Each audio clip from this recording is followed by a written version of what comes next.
Hello, good morning, good afternoon, good evening for those of you joining us overseas. Welcome to the Service Council inService podcast as we talk every other week with service leaders from across the industry. And today we have a very exciting topic in front of us, achieving the predictive supply chain. We have Jeff Nieze, who is the Vice President of Solution Strategy from Baxter Planning, joining us. Jeff, thank you very much. Thanks for having me. I'm glad to be here. Yeah, so we're going to have a very exciting conversation. This topic is one that has been in the theoretical framework for quite a while. It's talked about, but actually getting it done, actually moving the bar, demonstrating the results is something that organizations have struggled with. So we're going to be really uncovering that, sharing some stories. Before we jump into that, doing a little bit of housekeeping. So we're, as usual, following across different platforms. This is going live, and it will be available after we're done for you to go and check back comments, revisit any of that. For our community on LinkedIn Live, we see you. We like to have this interactive conversation. So feel free to share your comments, questions, observations, react to the conversation as we're having it. It's part of what makes this such a great conversation and a great environment. So with that said, Jeff, you and I have met before. We've talked, enjoyed the conversations around supply chain, but some of the community does not know you. Why don't you start by sharing a little bit about your personal and professional background? Yeah, I'll take a page out of John Carroll's LinkedIn profile. I'm a father first. I've got 3 teenagers. I guess I should say 2 teenagers. My eldest just turned 20. So my life's a little hectic right now. My wife and I have been married for 24 years. We live in Northern Illinois on the Chicago Bears side of the border, and which causes quite consternation with my son, who's a Packers fan. So for any of you that know that rivalry, it's quite painful for us Bears fans. But glad to be here. And in my part-time, I work at Baxter Planning as Vice President of Solution Strategy, which is a big title for basically I do strategic sales consulting, support our marketing efforts like these types of conversations. And again, I appreciate you having us here, as well as run our value consulting organization. And we'll talk a little bit more about that later. But it's how we go to market with our customers and partner in planning and helping drive value as they look to achieve their predictive service supply chain. Yeah, that's great, and I'm sure that experience between the Bears and the Packers that you live at home every day has taught you a thing or two about collaborating and aligning incentives and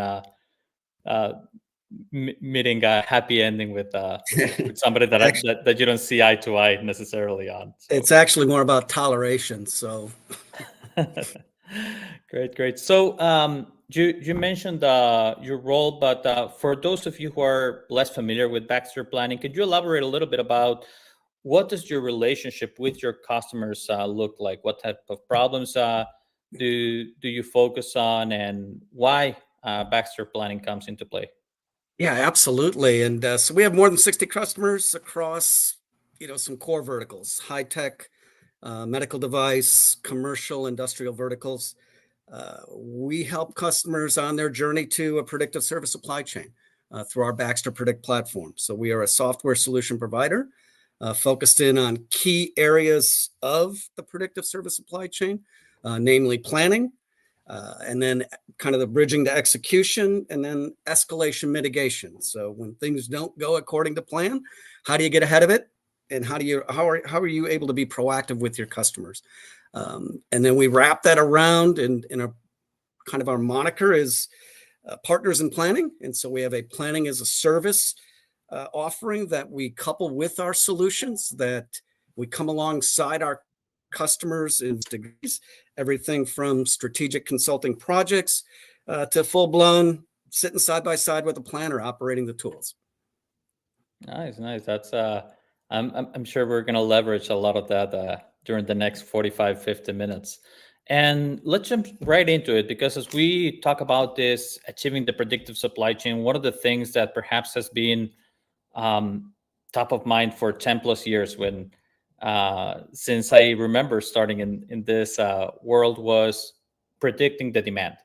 And this year, in our state of supply chain survey, when we asked organizations what is the biggest challenge that you have, what came back is that over 50% of them, 63% actually, rely on historical data still in order to predict their supply chain demand. Why is it that we're still at this stage, from your perspective? Why is it so hard to integrate other sources of data that exist within the organization into supporting the decision making at scale? Yeah, I'd love to peel the onion back on the responses on this on this as part of your survey, because when I think predicting demand, associate that with forecasting, right? How do we forecast what we think we're going to need? And while I think folks are striving beyond historical data, I don't think we're ever going to truly get away from leveraging history on some level. Until we get to a point in the world where we can, with 100% accuracy, predict part failures down the road, I think we're all some level of historical data that we're going to need to leverage. But where I think we encourage our customers is supplement historical information, that historical data, with more forward-looking things like install base, your equipment usage, causal indicators, right, to help supplement that demand or supplement that forecast. Difficulty level, I don't think it's difficult to do. The key there is, do you have enough accurate data to move the needle, right? Meaning, is the data clean enough to provide enough value? Or the other way I put it, is the juice worth the squeeze, right? Getting that information in, is it going to move the needle from a forecasting perspective? I mean, the reality, right, from a service parts perspective, honestly, is most of your parts, the largest percentage of your parts are slow moving parts, right? It's a one or none stocking decision. It's less about, if you think about a very slow moving part, you have a half a demand, a period, right? So if I improve that forecast accuracy on that half a demand, maybe it's 3/4 of a demand. But the question still comes down to, do you stock it or not? Right? I call it the binary stocking decision. Mm-hmm. You either stock it or not. And more importantly, I think it's, where do you stock it, right, in your network? And then we can talk into execution. So I think there's opportunities to improve forecast accuracy, leveraging more forward-looking or something other than historical information. But I think we're always going to have a component of historical as part of forecasting. Yeah, I agree with you. I don't think historical data should go away, and the inability to incorporate other sources of data, IoT data, namely, in order to support this decision, we've seen that it's not a problem that is exclusive to the supply chain. In remote support, for example, the top reason that was called out for not being able to move towards the predictive side of the house was the inability to scale that IoT data to better predict, better diagnose the issues that the asset has when doing the remote troubleshooting. So it is a problem across functions. And one more thing that you mentioned that I'd like to expand on is the metrics. You talked about the quality of the data and the concept of accuracy of the forecast. And gap that we've observed in the market is when processes change, when organizations start to consider additional data, but they still measure the business and measure the impact the old ways.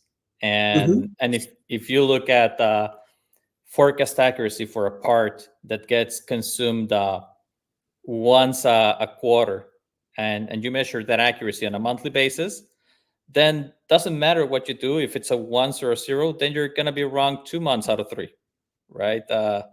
and a- and looking at this as a what is the right aggregation period? How do I link the KPIs to the improvements that I'm driving and the mindset that I'm pushing out? I think is something that is key. Yeah, And one of the mentors I had when I first started in the service supply chain more than 16 years ago used to use this comment around describing service testing. There's only two types.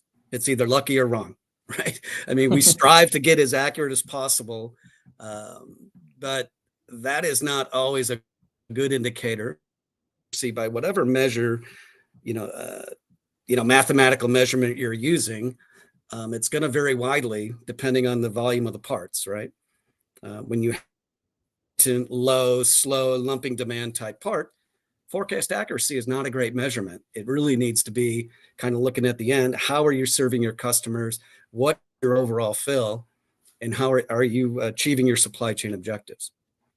yeah, and picking up on that, so perhaps one path to thinking differently about data is thinking about the purpose of that data in a different way. And this connects to another observation that we've seen from our service leaders agenda this year, where service innovation came back as the top area of focus for 2024. Expansion of the service portfolio, the uh, third ranked area of focus.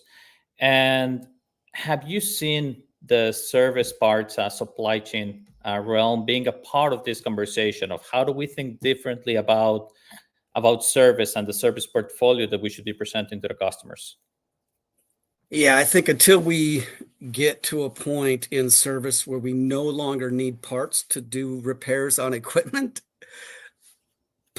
your service part supply chain is foundational to anything around service innovation, right? And whether you're looking to move from, a next business day SLA to same business day or intra business day, getting the part and the technician to the right place at the right time at the right cost is always going to be paramount to any success there, right? And if you offer a new service offering and you have to go through Herculean efforts and costs to achieve that, you're going to reduce your margin of profitability on those offerings, right?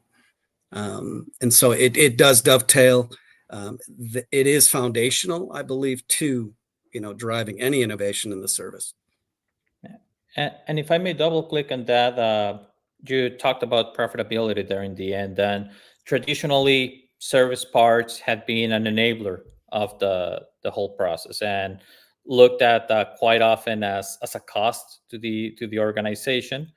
Um, we hear more and more talk about how parts can help drive revenue, and not just revenue and expanded footprint, but looking at profitability in itself. So bringing in both the efficiency side of the house as well as the revelation of new opportunities.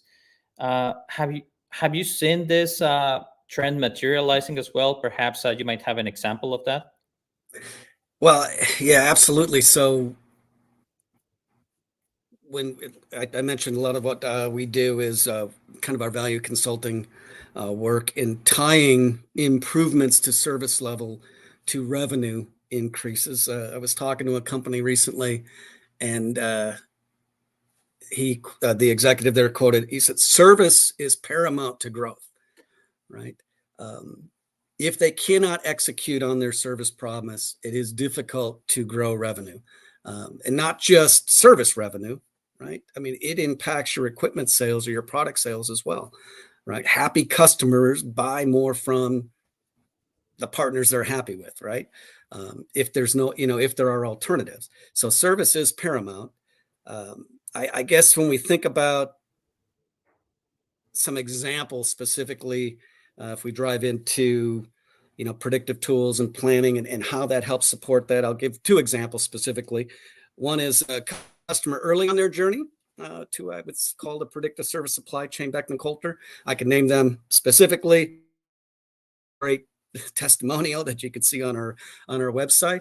And so they start technician level, right? In terms of moving off of Excel spreadsheets, complicated Excel spreadsheets, as I'll quote him, to our planning tool, right?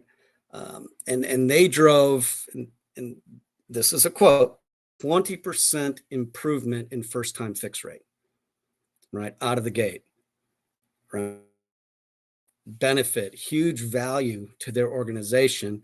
If you're improving your first-time fix rate with your customers, you're improving your NPS scores, you're improving your customer satisfaction. That directly ties into revenue. And if you're able to do it, to my point, without through Herculean efforts, expediting parts to achieve that, the parts there when needed, that's huge. Another example, maybe on the other end of the spectrum, a long time we're in high tech, what we would call the high tech vertical, very extensive global service supply chain, very heavy reliance on repairable parts, right? Being able in back into the network, right? We do that for a couple of reasons. One, it's good from a sustainability perspective and circularity, but it's just more and sometimes necessary when repair is your only source for those parts because they're no longer manufactured and you're still executing on service contracts. So this customer's long-time planning customer, significant value, right? Huge millions in procurement avoidance by leveraging excess within their network. And so they've the conclusion that, from a planning perspective, there's room for improvement, but they need to really become more predictive and have better visibility with, particularly in the area of repairable parts, right?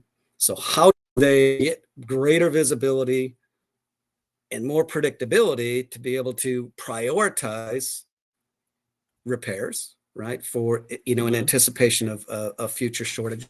But more importantly, give visibility to the return of those parts, especially when you're in a situation where repair is your only source of supply. It is absolutely critical that you're getting those parts back from the field. So us with one of our solutions called Links to be able to get that predictability and get across their diverse service partner network. Yeah, those are two great examples. And so you were breaking up a little bit for me, and I just want to call out a couple of the things that you said. Make sure that they came across to the wider audience as well. First off, on the first example, one key element in that transition is the type of metrics that you were referring to, right? As first time fix. This is directly what the field service engineer, what the customer experiences, as opposed to more traditional metrics like field rate and service level that are more internal and have to do more with the traditional contracts that used to be aligned with service parts.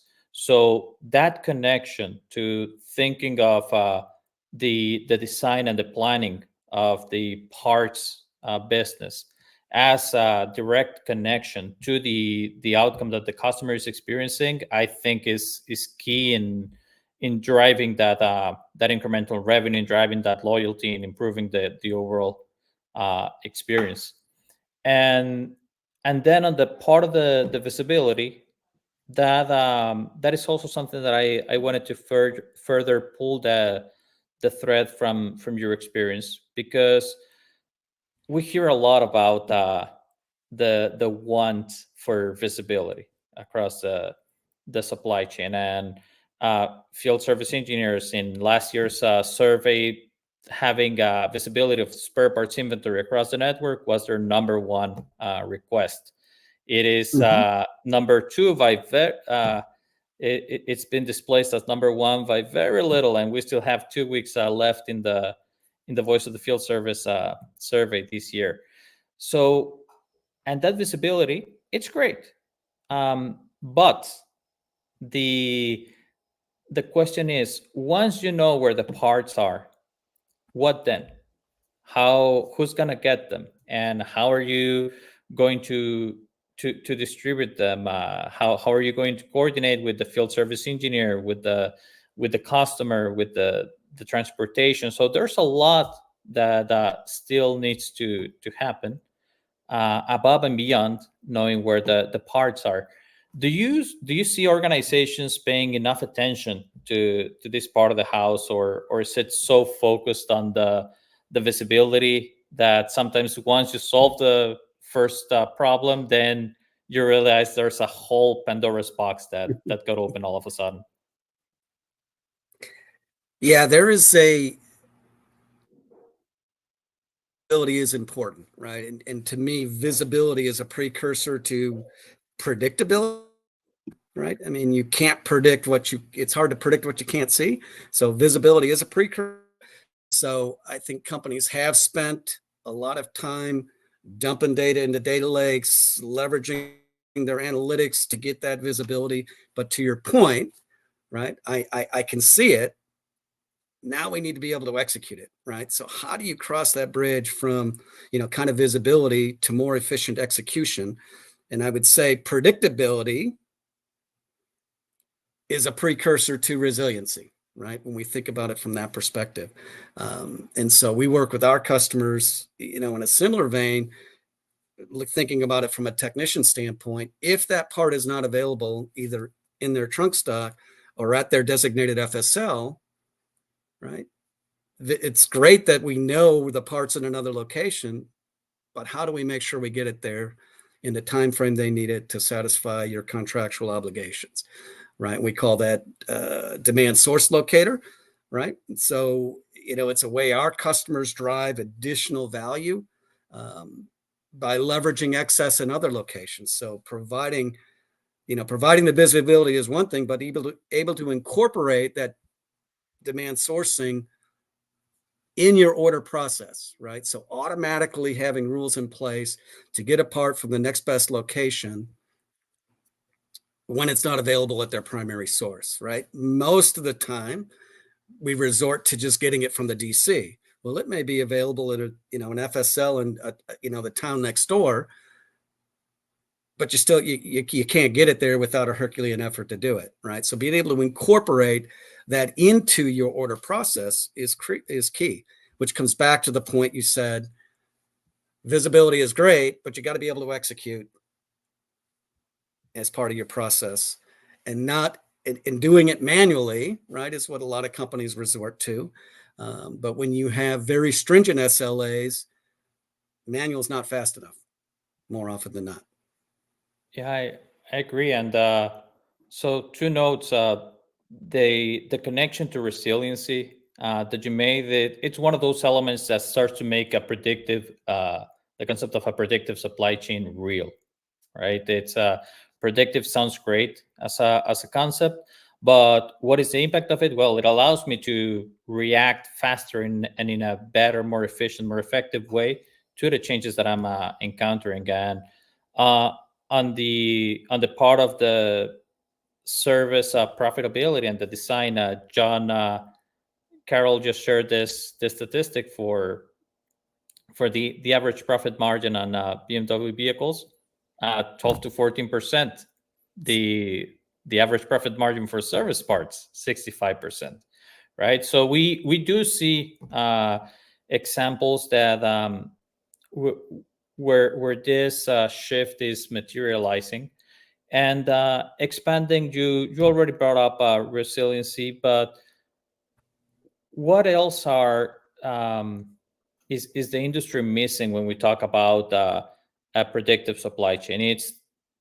There's a concept about planning and how do you anticipate the demand, but how does that predictive layer materialize when we talk about the execution side of the house? Are there different metrics? Is it leading indicators that we have to consider?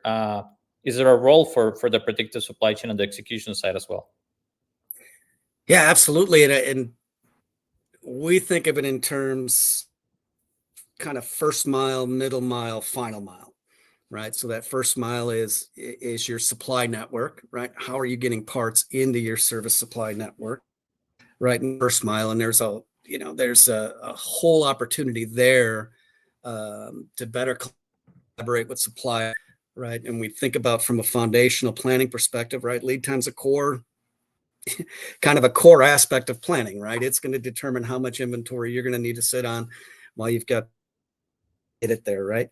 And so more often than not, we work on a posted or a fixed lead time, right? Without truly measuring on an what that lead time really is and making adjustments accordingly, right? I think this came up, in the COVID years when supply was constrained and lead, and people were making dramatic, I would say, shifts in their decision making to get parts in.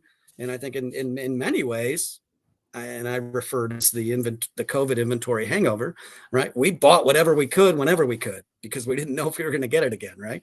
And so now we're kind of trying to cycle out of that inventory, and as we know, in service part, it takes a while to burn that off. So kind of coming back to your predictability piece, the supply parts or the first mile of our own internal or partner operations on replenishment and repair, right?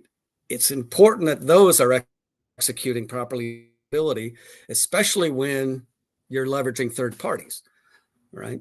The metrics there, right? You want to be able to manage them to their KPIs and be able to be more predictive and collaborative with your service partners, because then you lead into that last mile, right? When we think about now outbound of the customer or technician, it all ties together.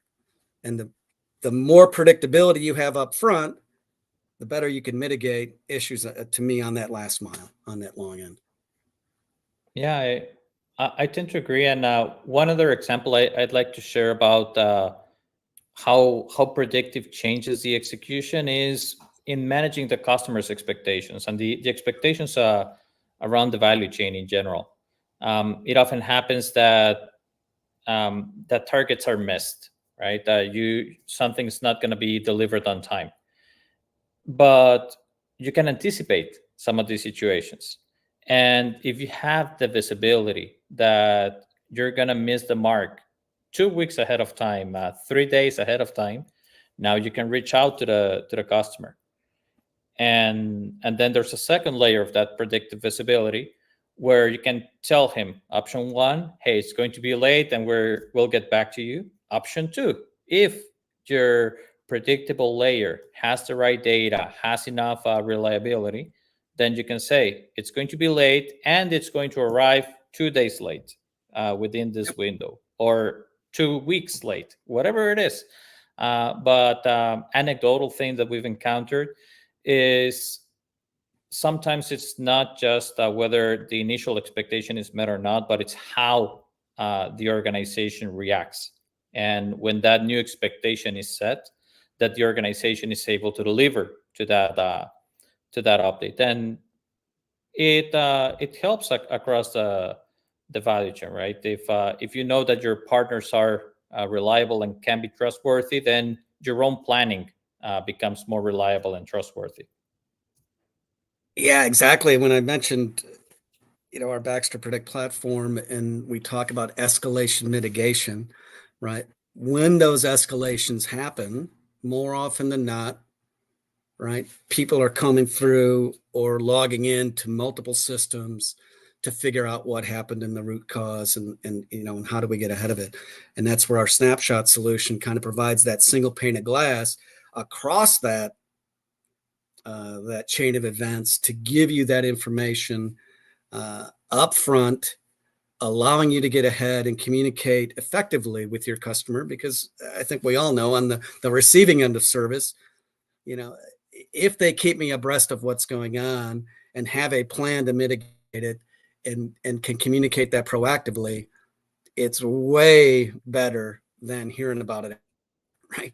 It did not get fixed. We had to shut down, or we had to delay some things with our customers. But being proactive and communicating an effective plan is way more powerful and way more valuable than after the fact. Yeah, and you opened the door on the suppliers side, and I'm going to take advantage of that, because as we start looking outside of the four walls, um, The third biggest challenge that the supply chain reported this year in our survey was an over reliance on partners and a lack of visibility into their performance. So first off, it made the podium. It made it to number three. More surprisingly, it had a huge jump from last year, from 21% in 2023, all the way to 37% this year. So almost double the relevance. And the question is that I have for you: what about this visibility is the one that is relevant? There's always this tricky relationship on what should versus shouldn't be shared with the suppliers, and then even if you have the best intentions, it's not always easy. You have these interoperability problems, and when too much data can create noise rather than insights. So perhaps you have both either a success story or situations where that have led to lessons learned, if we position it kindly, of how this visibility with the suppliers plays out. Yeah, and I think I'd almost want to pick apart that response a little bit more when it says over reliance on partners and lack of visibility in the performance. And I would almost read that more like I'm over reliant on my partners to report on their own performance, right? We Great rely on point. partners because they do things either more effectively than we do, but probably more cost effectively, right? If so we use partners in a number of circumstances. So I would read that more into I rely on my partner to report on their own performance, which is kind of like the fox guarding the henhouse in some ways. Mm-hmm. And so our customers, and I mentioned the high tech company earlier, is really driving, I would almost call it, to a transaction level visibility, right? For you to be predictive, you need to be at a transactional level almost, right? I mean, you can't just have summaries. Well, here's a high level of number of orders we've processed. Here's a high level of the number of orders we shipped, or the number of units we repaired. They're driving down to more of a transaction level visibility, which I think you made the point. Some suppliers, some partners can accommodate, right? Because they have the infrastructure and technology and the knowledge in place to be able to do that. Others, which might be smaller, less technically astute, have a little more difficulty doing that. And that's where, our customers are driving us to create, these supplier portals, right? To allow that collaboration for some of those smaller suppliers, because, and if we didn't learn anything in COVID, right, supplier diversity is key as well, right? And so I think we've extended out, into the types of suppliers we use. But to be able to get that level of visibility and that level of detail, to me, is paramount to be truly predictive. Mm-hmm. And looking at from a glass half full perspective, I'll share some good news that yes, we've talked about that there's a challenge, but we also saw that 54% of supply chain leaders mentioned parts procurement and supplier management as their top area of focus for 2024. So there's there's a call to action to try to tackle this thing that we've been talking about for the last 5-10 minutes. But so that we don't stay too positive around this, I'm gonna throw another curveball at you, which is great that I want to do something. How do I define that something? And specifically, it's what needs to exist within an organization or to change within that organization so that you achieve this idea of a predictive supply chain. Is it around the KPIs, the process change, the use of data, communication? Take your pick. Yeah, foundationally, right? I think it's executive with a vision and a plan, right? And I say executive because it's going to encompass many parts of your organization. It's going to encompass your entire partner ecosystem, right? That's helping you deliver service. So it really requires an executive with a plan. And Shannon Beecher from IBM, great example of this. And I can share that because, she had presented her idea of cognitive planning at the last year's service symposium. Now she's since passed the torch on. Great example of an executive with a plan and a path to get there, right? And so, and it did involve ecosystem. It involved partners like Baxter Planning. It involved a lot of internal resources as well to drive that program. So I think that's the foundation, and it starts there. And then it's a reliance on partners and internal resources. Yeah, and just to complement that point is that one observation that we've seen as well is a more balanced approach when it comes to these investments. In previous years, when we asked what does a bigger focus in supply chain, how is it going to be represented, and most of the responses, very dominant, came back on the technology tools side of the house. Maybe not the worst news for Baxter Planning, but in the near term.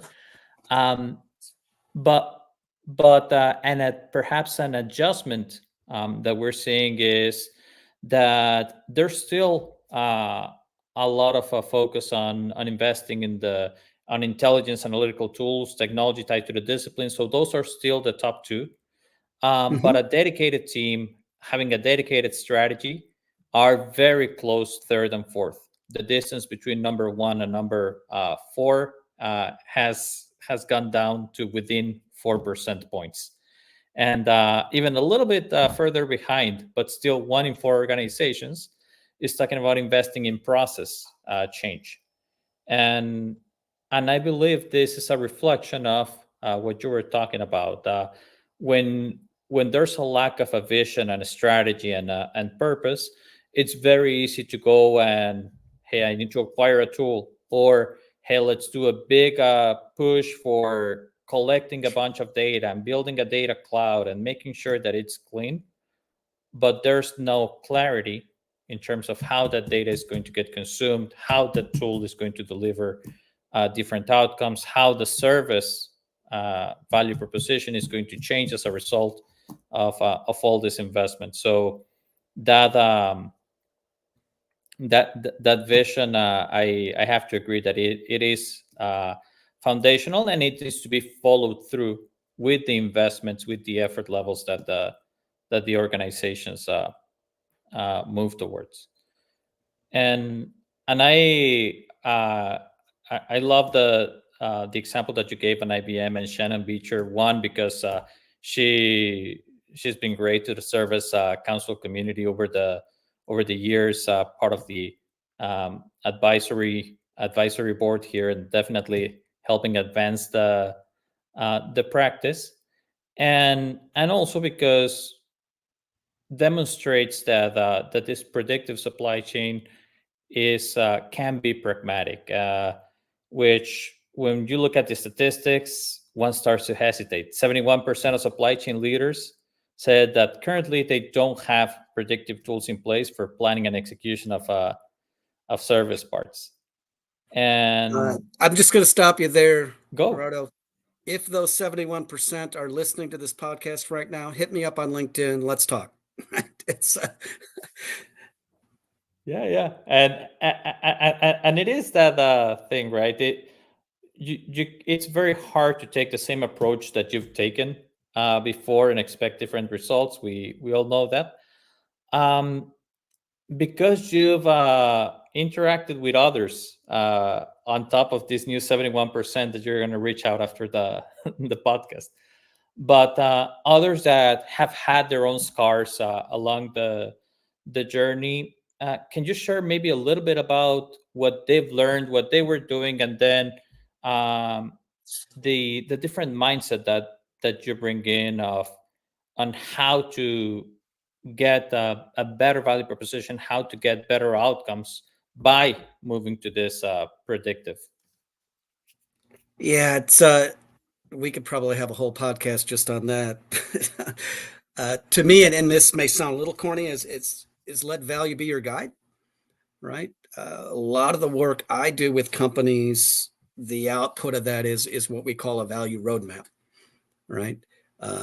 We conduct an assessment, we get an alignment on kind of where they want to go, what are best practices, and then an honest assessment of where they're at today. And I say honest, right? Because a lot of companies build whole growth tools. A lot of people get attached to things they've built, and it's a lot of times it's provided a lot of value, right? But it also, a lot of times is not scalable, relies on one person alone that knows it, right? So there's a risk there. But I think an honest assessment on where they're at, where they want to go, and then understanding the capabilities and drivers to get you there, but the value for solving that along the way. And so what we develop a lot of times with prospects and customers is this value roadmap. Here's what we would recommend you do first, because this is the low-hanging fruit that's going to drive this amount of value. And it's not an overnight process. We're talking 3 to 5 years that we lay these out, because it's a marathon. It's not a sprint, right? To get to a predictive service supply chain, depending on where you're starting, it's going to take time. And that's to my point around having a plan and having a vision, right? And then letting value drive how you get there. But more importantly is measure that value and success along the way, so you can continue to invest in that program and show success as you move forward. And I want to pick your brain on a couple of other topics, but you mentioned something that piqued my interest here on we're going to start here and it's a journey. So can you maybe briefly describe a situation of separating the foundationally necessary, the right away type of needs versus the nice to haves? Either if you have like a framework that you can share, or if not, because the answer is often it depends. If you can talk about a specific example where you said this very important right now, this great idea, but not just yet. Yeah, and we focus a lot of times when we do these assessments. We focus generically on capabilities, right? We don't presuppose a solution, right? And this nice to have, and I can't believe we've gotten this far in this podcast without talking about AI, right?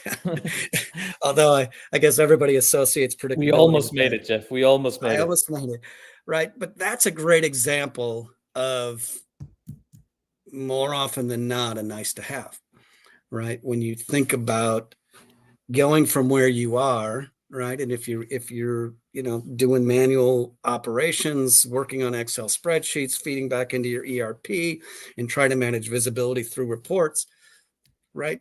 To now think that AI is going to solve or be this end all be all, that's a huge leap, right? So what we try and do is lay out capabilities, understanding where an organization it is, what resources they have. So we think about it from a people, processing, technology perspective, right?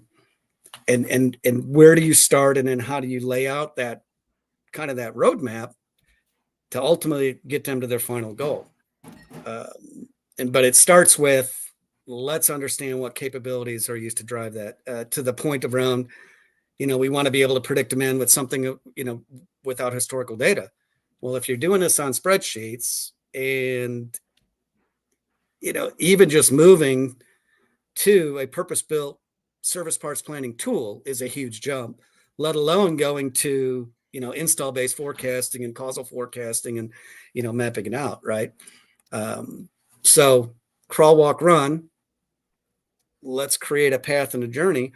But as I said, earlier, measuring our successes which isn't always simply, a fill rate improvement, right? Because if we're tying this back to a value roadmap, we need to drive back to the value, right? So fill rate improvement is great, but how does that associate to value, right? Because you can get higher fill rate improvement with an inordinate investment in inventory, right?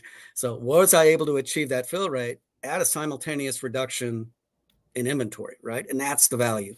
So it's important that you're capturing that along the way and altering, right, and tweaking the program to make sure you're doing it, because over this 3 to 5 year journey, your business is going to change alongside of it, right? So you need to be able to adapt to that business change while you're on the journey. Absolutely. Great points. And to round that up, yesterday we were at Dish Network. They hosted us for Service Journey Day. And as they were sharing their path from going from a lot of data to an intelligence strategy that can be leveraged at all of this, one of the nuggets that they shared is you got to get started, especially when they spoke about the data science applications and you opened up the door for AI. It's you got to get started. Data is not going to be perfect. Processes are going to change. Interoperability challenges are going to be there, and there's a balance, because if you just get started irresponsibly, you're going to lose a lot of money and you're going to miss a bunch of expectations. So this is a part where I'll do my shameless plug and a little bit of unprompted, but since I got the opportunity, that concept, because it is so hard, and because we see that need at Service Council, we've been working on this concept of a service index, which is meant to help with identifying that maturity within the organizations, and where is it that you are, what is it that you need to achieve in order to get to the outcomes that you want. And it's this balance across the experiences of the customer, the employee, the business continuity aspect, and how that ties back to the interaction of data, people, process, technology, right? So we're going to be talking about that in our executive service symposium in Chicago in less than a month, September 9th through the 11th. I bet a lot of the people who are listening right now are going to be there. And if you're not, you should reach out. We still have a couple of spaces left.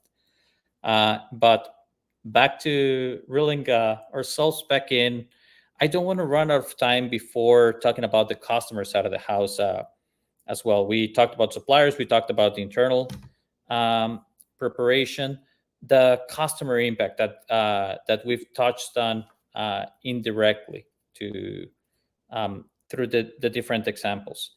And one thing that was a little disappointing to me in the last survey is to see asset uptime still ranking outside of the top 10 metrics for supply chain, not outside the podium, outside of top 10. And this does show a disconnect to an extent between the role of service parts and the end outcome or experience. Do you have any stories perhaps that to share that make it real, that denote why it's different, why it's important to think above and beyond fill rates and looking at things like the asset optimum and the asset reliability? Yeah, absolutely. And I would venture to guess that while asset uptime didn't make the top 10, a lot of aspects that lead to asset uptime did, right? So things like first time fix rate, right? And other aspects that drive that. And we could probably have a whole nother podcast on asset uptime. I was recently talking to a company that manufactures cancer treatment equipment, and talking through their parts planning processes, and how they determine what the technician should and shouldn't have. And technicians by nature, because they're on the front line, right, want to have more parts, right? They want to have more availability because they are on the front line. They're responsible for that interaction with the customer, and especially when they can't repair it, right? I don't have the part, I've got to come back. So they naturally, and it's not a bad thing, they want more parts, right? But nobody has an infinite budget for inventory, which is why Baxter does what Baxter does.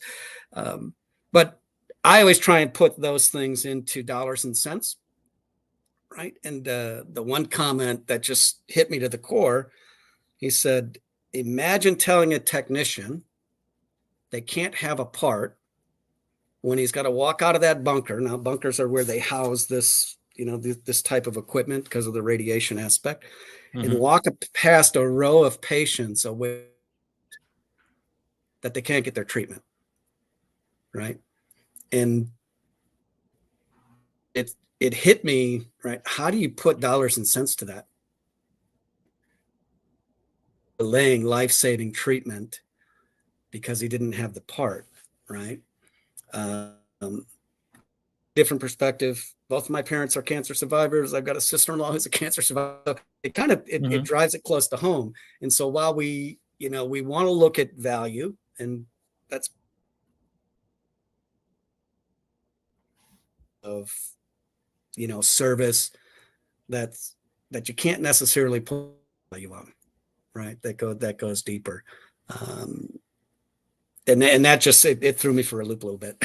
made me think differently about some of the things we do and how we.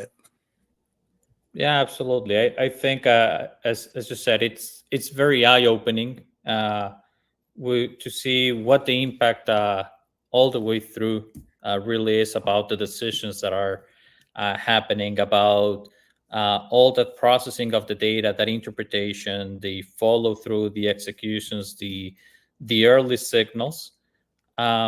It all translates into things taking place when you want them to take place, of these experiences not getting interrupted or postponed, because the impact, as you say, can be huge, can be almost unmeasurable. So that thinking outside the box, and that acknowledgement of what the different voices across the value chain, how they're experiencing the impact of service parts, I think is something critical. Part of the reason why in our research, yes, it focuses a lot about the strategy and the direction that we're taking, but we put a lot of focus on the voice of the field service engineer, on understanding the customer better. This year, we're going to do our first survey on the voice of the contact center agent as well, so that we will learn this type of stories, and it transcends the impact that we have, right? So Sure. that's a great story, Jeff. And finally, so we've covered so much ground today. We even talked about the connection to customer growth. Before we wrap up, are there any other gotcha elements that organizations tend to miss when embarking on this predictive supply chain journey? Opportunities that they're missing, perhaps, as they try to drive growth, expand the footprint, which these adaptive service models that you want to share before we hit the end? Yeah, and I touched on a little bit earlier. Presupposing the solution, right? I think is a big gotcha. Trying to adapt a solution to your business process, right? That you've always done. I think you mentioned it earlier, process change is critical. And I think a company needs to be willing to adapt their processes to the best practices and the capabilities of the solutions that they're deploying, right? The solutions have been deployed. Our solution has been developed with, over 30 years, a variety of different customers, right? And for us to try and adapt that to, a different process is going to undermine the value in many ways. So I would say, don't presuppose the solution, be open to the change that's going to be required to support it, and focus on the outcomes, right? I mean, focus on that end game in mind, instead of, I should say, recognizing it's going to be, more of a marathon than a sprint. Yeah, great way to round it all up. So before I let you go, you've shared a lot about your experience and the different examples. Do you mind telling us something a little bit different, some personal passion outside of work for you, something that you're looking forward to in the next, in the near term? Forward to my kids going back to school. No, I'm just kidding. Although, yes, I am. It'd be nice to have my house again during the day. But along with getting the kids getting back to school is sports are starting back up again. I help coach my son's high school soccer team. So really enjoy that. I have passion around that, being able to pour into to boys at a critical kind of juncture in their growth journey. But I'm also been cleared to get back to pickleball after shoulder surgery.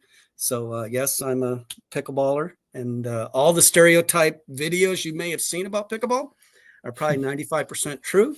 So, but glad to be back on the court here soon. Great. That's fun. So, Jeff, thank you very much again. Everybody, this is Jeff Nieze, Vice President of Solution Strategy at Baxter Planning. I'm Gerardo Pelayo, Vice President of Research and Advisory at Service Council. Looking forward to seeing many of you in Chicago, September 9th through the 11th at our Executive Symposium. Jeff and others in the Baxter team are going to be there. So take your chance to expand on these conversations. And just like we do every time, these interviews are translated into a recordings that you can revisit through your favorite podcast provider, Spotify, LinkedIn, Facebook, all the list. Jeff, thank you very much once again. Have a great rest of the day. Thank you. I appreciate the opportunity. Enjoyed the conversation.